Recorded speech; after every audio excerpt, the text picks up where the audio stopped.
कभी कभी लाइफ ने आपके लिए अलग ही प्लान बनाए हुए होते हैं जो आपकी डेस्टिनी होती है और आपके प्लान कुछ और होते हैं।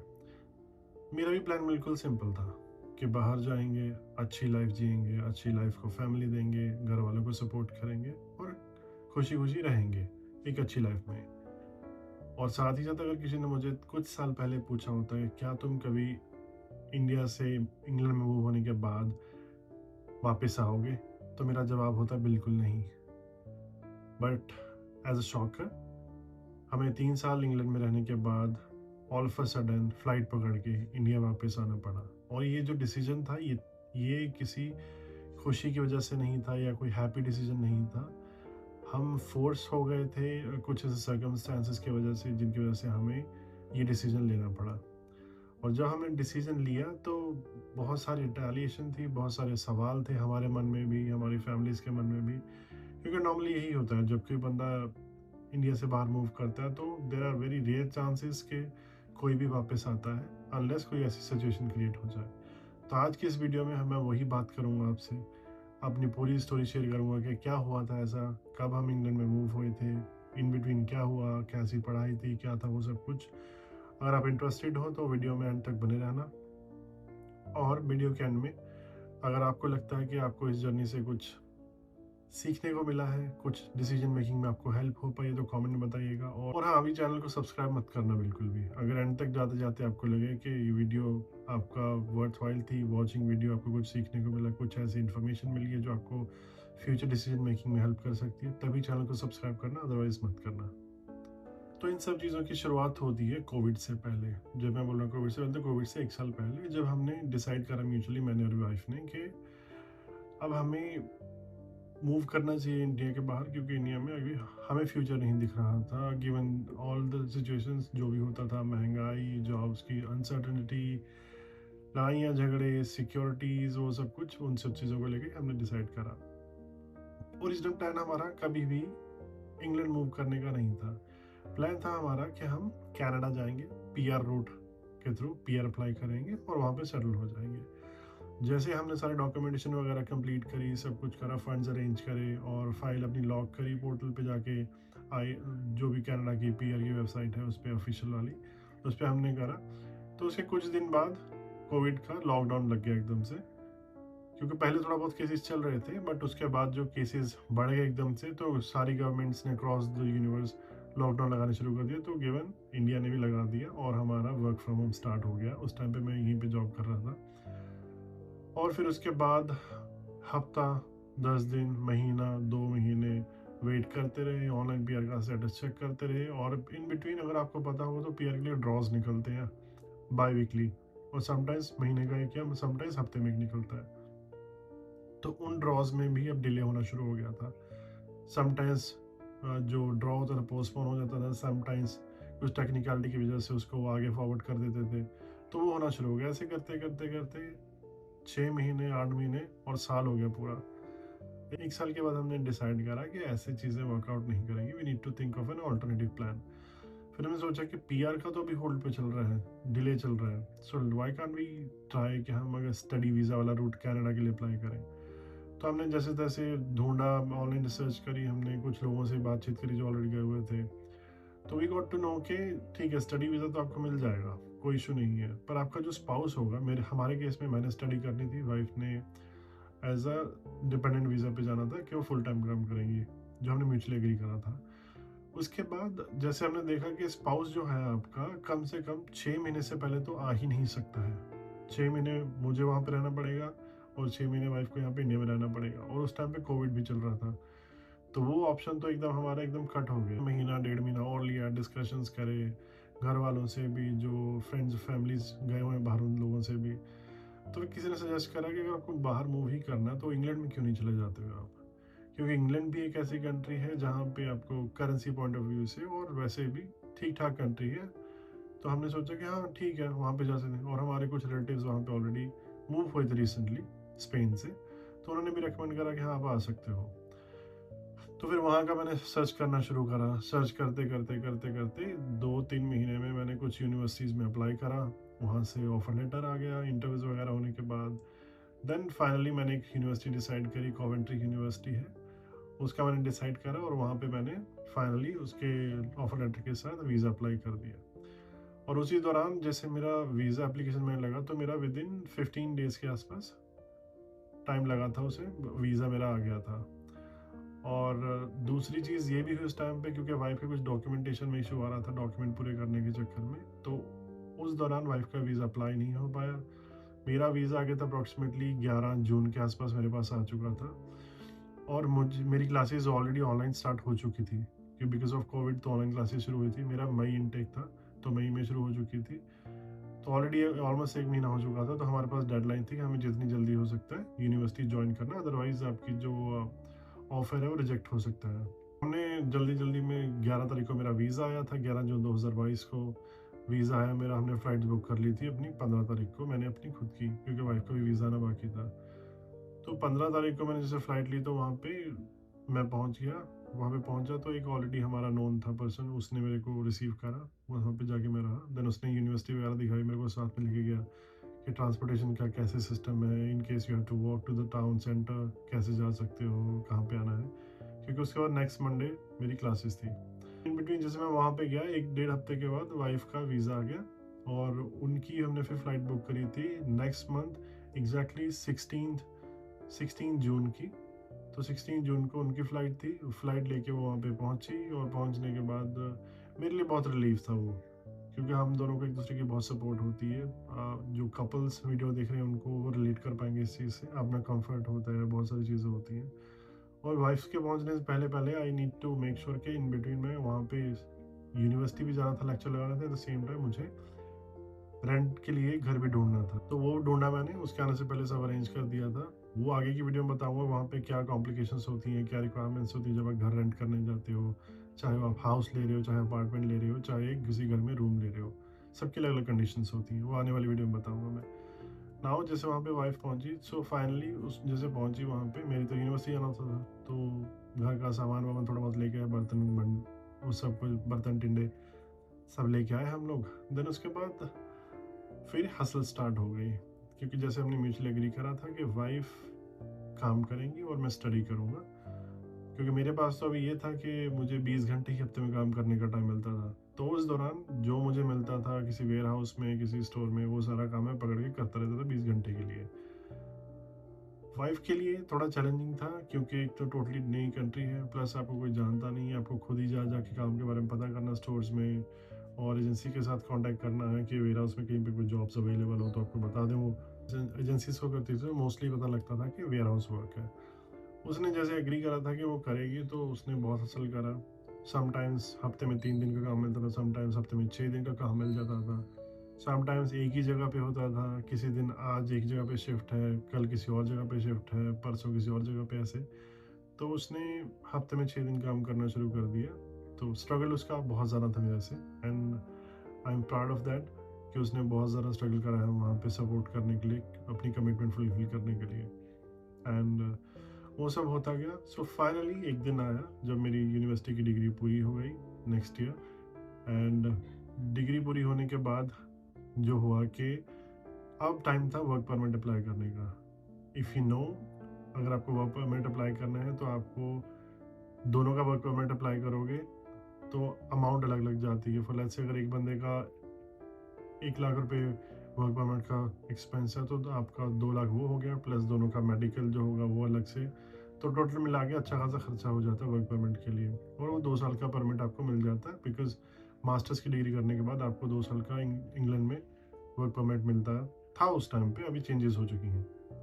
सो वर्क परमिट पे आ गए हम। उसी दौरान वाइफ को भी एक वेयर हाउस में एक kind of a permanent type job मिल गई थी। उसी वेयर हाउस में मैं भी जा रहा था पहले से। सो इस वजह से क्लोथिंग वेयर हाउस, वहाँ पे कपड़े वगैरह सॉर्टिंग करनी होती थी, पैक करना होता था, वो सब कुछ काम, मतलब इतना हैवी नहीं था उस टाइम पे वो काम, ठीक था।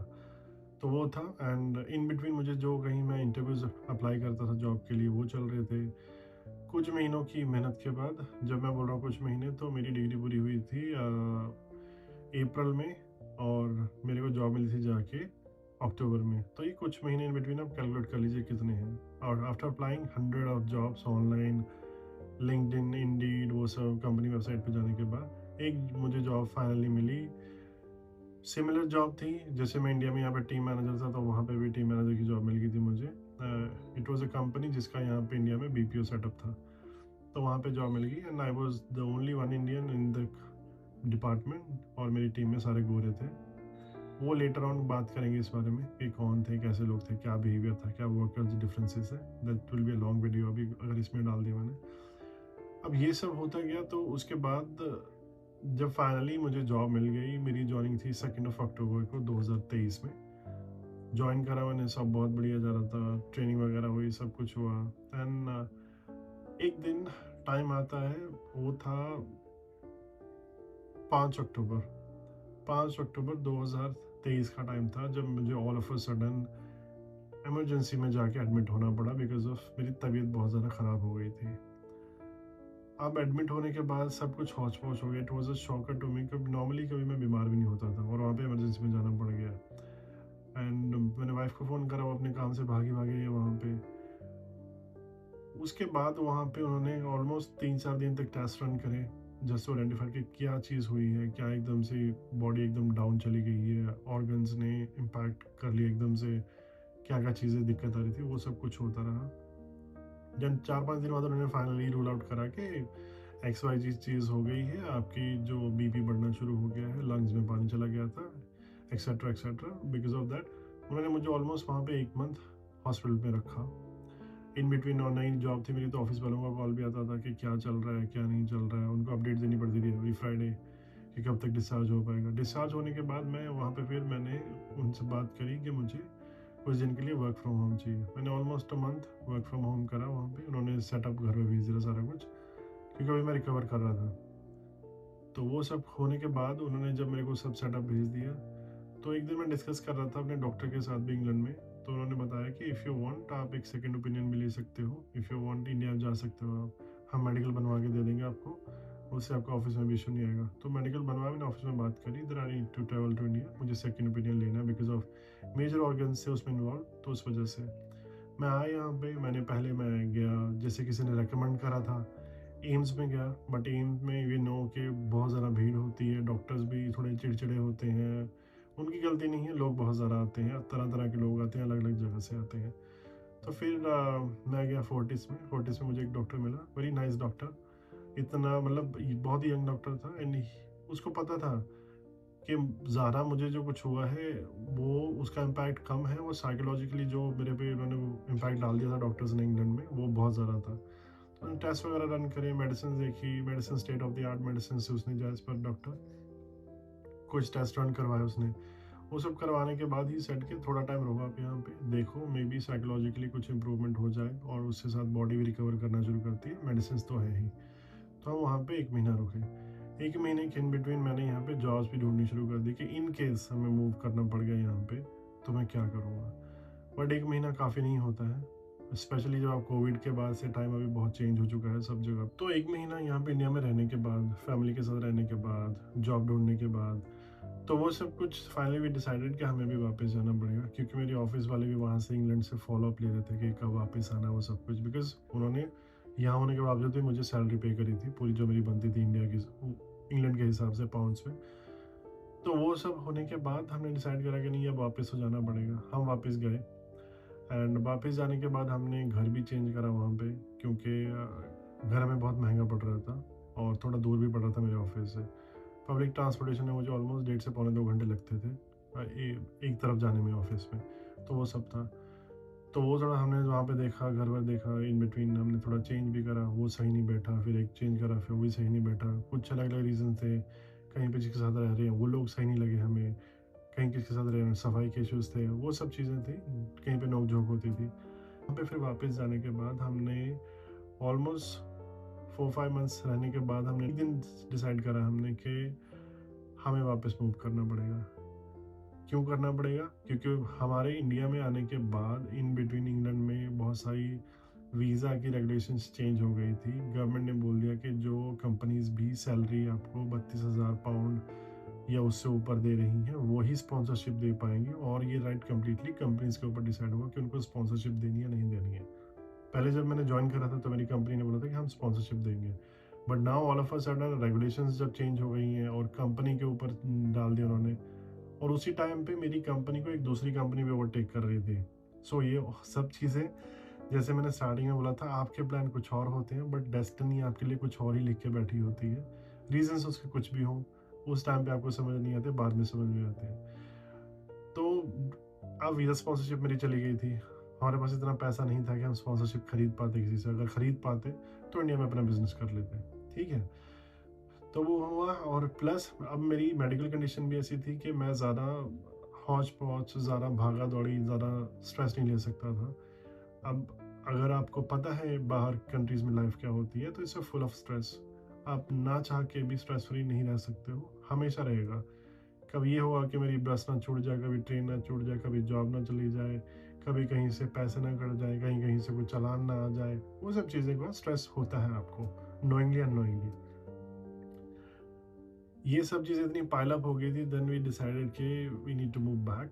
डिसीजन ऐसा नहीं था कि जो हमने खुशी खुशी से लिया हो, हालात ऐसे बन गए थे कि हमें मूव करना पड़ा। जब हमने घर वालों से बात करी तो सबका रिएक्शन यही था कि कोई वापस नहीं आता है जो एक बार जाता है यहाँ से किसी भी बाहर कंट्री में, बल्कि अपनी फैमिलीज को साथ में लेके जाता है। हमारे केस में उल्टा हो रहा था कि हमें वापस आना पड़ रहा था। तो ये टफ था, हमारे पास उस टाइम पे कुछ आंसर नहीं था। ऑनेस्टली स्पीकिंग, मेरा मेरी वाइफ के मन में भी था कि हम लोग इंडिया जब वापस आएंगे तो क्या करेंगे। But as a good wife, जो उसने हमेशा सपोर्ट करी, वो हमेशा ही बोलती थी कि हम कुछ ना कुछ कर लेंगे, डोंट वरी। तो विद दैट थॉट हमने अपना बैग्स पैक करे, वहाँ पे जो सामान वगैरह हमने लिया हुआ था बेचना शुरू करा। 1 महीने के अंदर रैप अप करके हम इंडिया वापस आ गए, with that thought in mind कि अब क्या करेंगे। क्योंकि वहाँ से, जब मैं यहाँ से गया था तो मैंने वहाँ से ज़ीरो से स्टार्ट करा था इंग्लैंड में। अब इंग्लैंड में जो थोड़ा बहुत, जैसे बोलते हैं ना, things start falling into places, जब चीज़ें अच्छी होनी शुरू हुई थी तो हेल्थ कंडीशन होगी, वीज़ा रेगुलेशन चेंज होगी, वो सब कुछ हो गया। अब वापस इंडिया में आके मैं नहीं कहूँगा कि ज़ीरो से स्टार्ट करा हमने। हमें पता था चीज़ें कैसे होती हैं, हमें पता था कहाँ से क्या कर सकते हैं। बट हाँ, उन चीज़ों का स्ट्रगल अपना अलग होता है। वो स्ट्रगल मैं आगे शेयर करूँगा आपके साथ। फाइनली हम इंडिया पहुँच गए। So the point is, England से बहुत कुछ सीखने को मिला। डिसिप्लिन, कंसिस्टेंसी, स्ट्रगल कैसे करते हैं, हार्ड वर्क और स्मार्ट वर्क में क्या डिफरेंस होता है, और अपने आप को आप कैसे टाइम के साथ मैनेज करना सीख जाते हो जब आप किसी दूसरी कंट्री में रहते हो। क्योंकि वहाँ पे आपकी कोई हेल्प नहीं होती है। जैसे यहाँ पे यार दोस्त होते हैं, फैमिली होती है, वहाँ पे या तो आप अकेले होते हो या आपके साथ जो भी आपका पार्टनर होता है वो होता है। और पार्टनर के भी अपने स्ट्रगल अलग से होते हैं, उनको खुद को भी मैनेज करना होता है। तो with that, all that struggle, knowledge और समस्याएं ज़िंदगी की लेके हम इंडिया पहुंच गए। और आगे की जर्नी में आपके साथ आगे आने वाली वीडियोस में शेयर करूंगा। अगर आपको लगता है इस वीडियो में आपके लिए कुछ भी यूज़फुल था, कुछ भी आपको सीखने को मिला, कुछ भी ऐसा लगा कि आप उससे रिलेट कर सकते हो, या आपकी फैमिली मेम्बर में या फ्रेंड सर्कल में किसी के साथ भी ऐसा हुआ हो, तो डू सब्सक्राइब द चैनल। क्योंकि आगे आने वाली वीडियो में आपको मैं इसके आगे की जर्नी क्या थी, क्या हुआ, वो सब कुछ शेयर करने वाला हूं अपने चैनल पे। और वीडियो को लाइक करिएगा और कमेंट सेक्शन में बताइएगा आपको कि अगर इसमें कुछ भी आपको ऐसा लगता है कुछ और अच्छा हो सकता था या हमें वेट करनी चाहिए थी, तो do let us know. Thank you so much for watching.